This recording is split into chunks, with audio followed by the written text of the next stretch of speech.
Maayong hapon sa tanan, andito karon sa analyze po ng games po ng US National Championship 2025. So juniors girls po. Pero karon ay round number 9, last round number 9 po. Anong oras? Unsay oras sa clocks? 1 hour 30 minutes and 30 seconds increment ng round robin o taas ng oras po. Pero karon ang last round number 9 ang kauban po pero walang masters. Bakit walang masters ni yung masters ng candidate? Pero walang CM, walang WCM, walang WFM, walang FM at walang WGM. Walang WIM, walang IM at walang GM. So walang masters po. Pero ang pangalan ay kauban po ng USA si Jasmine. So walang masters po ng candidates po. Pero kalaban ay si Woman Grandmaster ng USA si Zoe Tang. Pero si Zoe Tang nakapuyo siya sa China. I thought China. So China, nakapuyo sa China si Zoe Tang. Pero last round po ng part sa video po ang analyze po ng laro ng games ng last round number 9. Ang gihimo dito nag E4, C5 tang Sicilian defense, knight F3, A6. Ang tawag ay O'Kelly variation ng Sicilian defense. Pero ang main lines po ng nag-moves ay knight to C6 para ma-move sides sa Rosolimo ng bishop. Or maybe sa E6 ng French defense. Pero main lines po. Pero nag A6 tang, ang tawag O'Kelly variation ay ang tawag O'Kelly Benny system ng Sicilian defense ng C3 ni Jasmine. Pero nagsi C3. At nag D5 ni Tang, kinaptured, queen takes captured, nag D4 para atakin sa pawn. At nag E6, Bishop E2 para mangandam sa ready by castling kay Jasmine.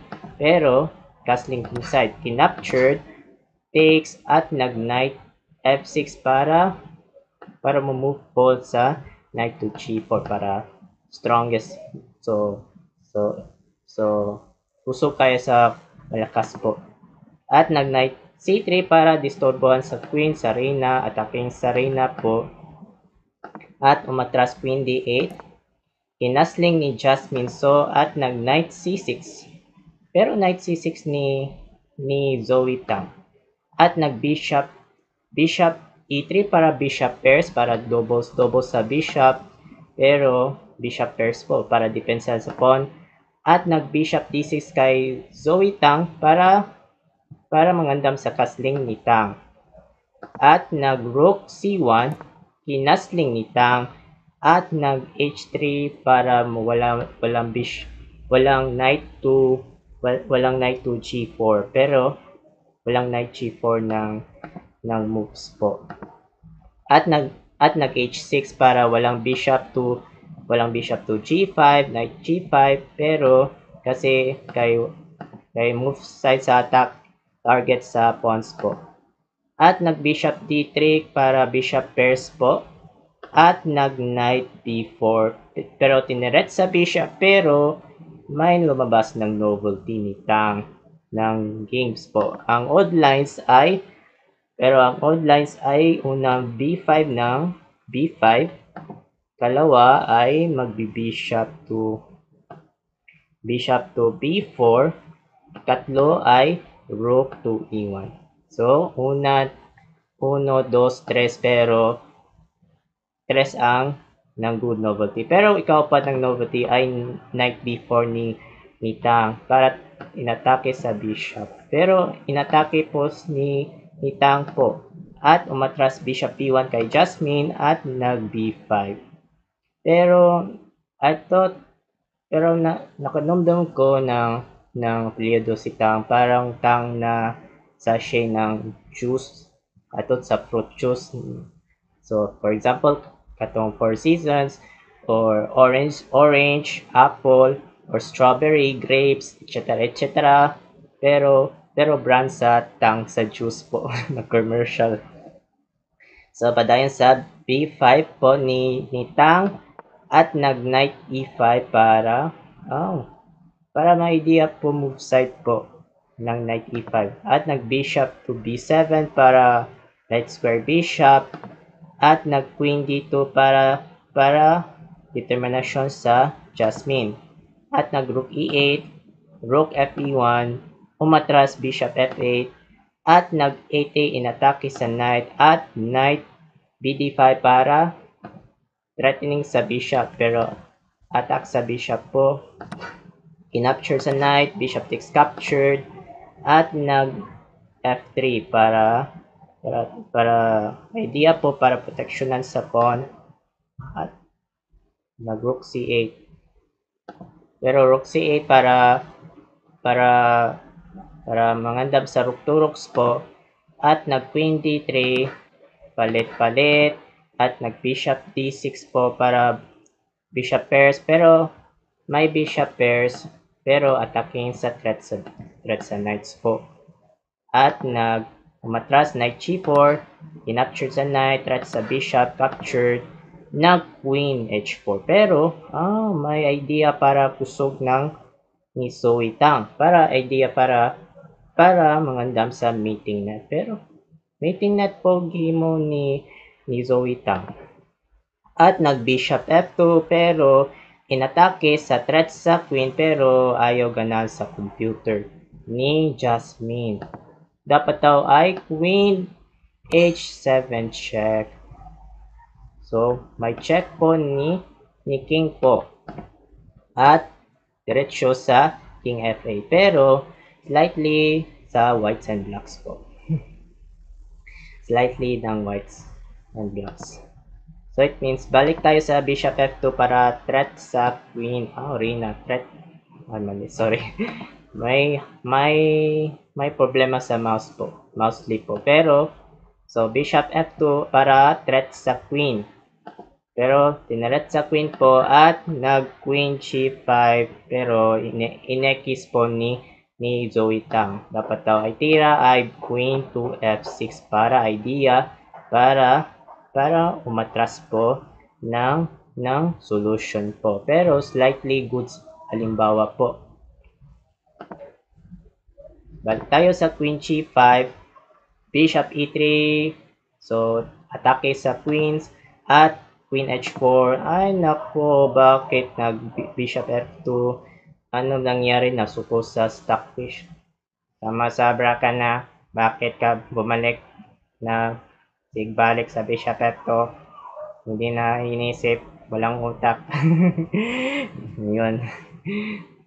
Nagalit, nasuko ang stockfish. Ang problema, bakit another bad move po? Another bad move ni Jasmine? Puro na lang balik. Balik. Ginalit po. Pero ang dapat daw itira ay queen H7 check pa rin. Walang inisip ni Jasmine. Pero queen H7 pa rin. Sayang ni Jasmine. So, sayang talaga. Wala nang isip na mo sa moves. Joke lang. Pero, so, queen H7 check po. Ang best lines po ng tamang tira. Pero another bad move, king F2. Ay, bishop F2, sorry, nalilito kasi ako. Pero, sorry, nakalimot ko. So, it means bishop F2, another bad move ni Jasmine. At, ay, sacrifice, bishop H2 check. Ayun, kinaptured another bad move pa rin. Naku, dapat to ay king F1. Naku, sayang ni Jasmine. So, ayun, bakit ganon ni Jasmine? Pero, bakit kinaptured? Another bad move pa rin. Pinagmovean ni Jasmine. So, at naku, wala na. Kinaptured na po. Queen takes bishop. One bishop down. Sayang ni Jasmine. Sayang. Ayun, sayang lang. Nag-rook C2, inatake sa Reyna at nag-queen F4 check at G3 tineret sa Reyna. Ayun. Queen F3 pero hinamon na queen to queen pero bad move ni Zoe Tang, bad move. So dapat daw ay tira ay Queen F6, atras lang. So Queen F6 po. Pero atras na without solution po. So balik tayo sa Queen F3 game ni Zoe Tang, hinamon queen to queen at tinanggap ni Jasmine takes, bishop takes, at nag-rook c3, threatening sa bishop, umatras, bishop d5, king g1, nag-g5, king f2, king must be active, at nag-d4, inatake sa rook, pero atake sa rook, atake sa pawn. Pero tinarget, kinaptured, nag-rook b8 para atakin sa pawn ng b4. Nag-bishop d3, atake sa pawn, at kinapture sa rook, bishop takes captured, nag-rook takes pawn. Ay, naku. So, pila ng pawns? Naku. Tatlo ng pawns at upat ng pawns, pero 3 versus 4.